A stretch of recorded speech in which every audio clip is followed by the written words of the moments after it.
The Old House and Other Stories by Blanche Sellers Ortman. Story 3. Bargee.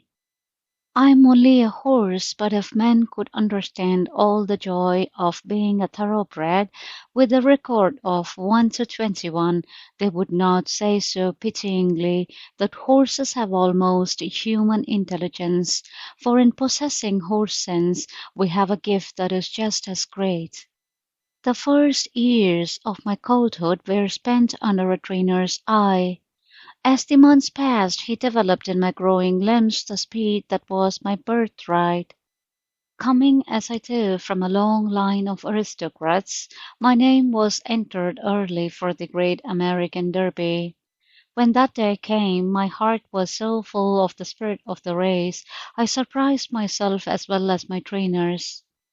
Then followed 3 years of a hard professional career, all the time being spent on the flat and on the steeplechase track.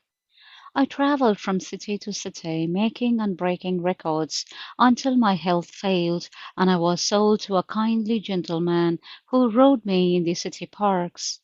It was humiliating at times to have to run with the ordinary park hags one meets on the bridle paths, but for my master's sake, for my master was always good to me, I would hold back and try to make it sporty, coming in at the finish. One day my feet fairly danced with joy, for again I was to be trained for a real race to be held at one of the country clubs. My trainer and I would go to the parks early, before the police were on duty, for they didn't seem to know the difference between a sporty run and a flighty-headed runaway. My legs were bandaged to keep them in condition under the extraordinary work and strain, and as I looked back over my flanks, they seemed daily to grow in muscle and shapeliness with the vigorous exercise. Each muscle and nerve quivered, anxious to show what it was capable of doing. At last the long looked for day came. The grandstand was full of people, and as my master patted my neck and smoothed down my slender legs, picked up each hoof to look into it for trouble, he whispered into my ear, "Good luck, Borgie, old boy. Go in and win, and show them what a good horse can do." I found it hard to keep all 4 feet on the ground at once. My heart was so light and happy, and I fear I gave some little trouble at the post. The old plugs were so slow in coming up. My racing blood urged me to be off. Every drop of it was dancing and crying for the sport. At last the starting wire flew up and we were off. I stretched myself very close to the ground, making no false moves, and the earth danced away under my flying feet. My jockey clung to the snaffle and never used the whip. I could hear the other horses coming after me, breathing and snorting, their jockeys all using whips and spurs. By this time I had but one thought, to keep in the lead and to win, win, win.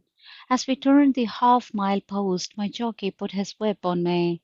This angered me, for I was only waiting to come a little nearer the field, so the finish would be more brilliant before my master. I knew he had sugar in his pocket. We pulled into the home stretch, and my hoofs fairly sang on the turf.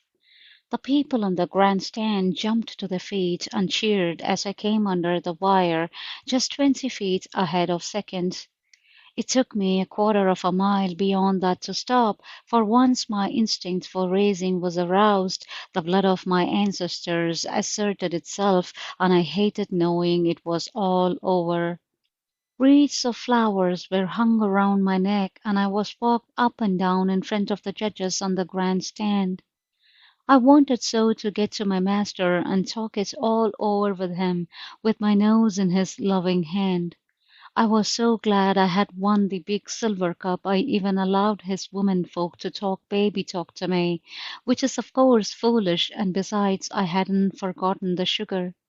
During that autumn I was shipped down to my master's estates in Virginia, where the horses are all trained for fox hunting and not for speed. I enjoyed a few runs, but the hunters do not know what the sport is. Their game evidently is not to see how fast they can go or how high they can jump, but how close they can keep to the dogs without stepping on them. It always makes me angry to be held in, so I do not make good as a hunter.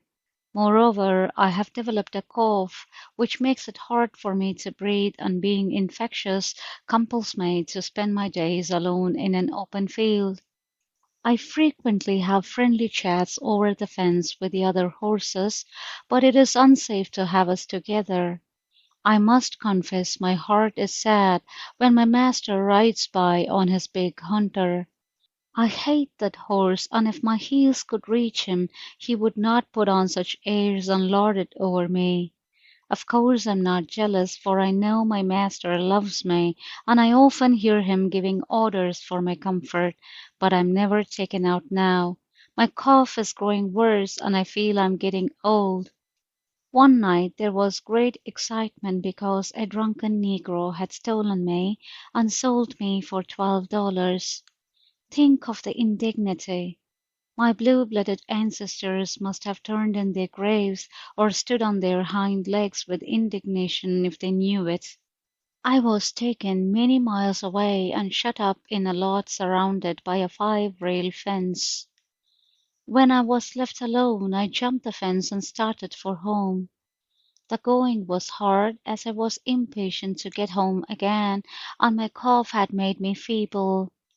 I wanted so to stop and rest by the cool roadside where the grass looked fresh and green, but I did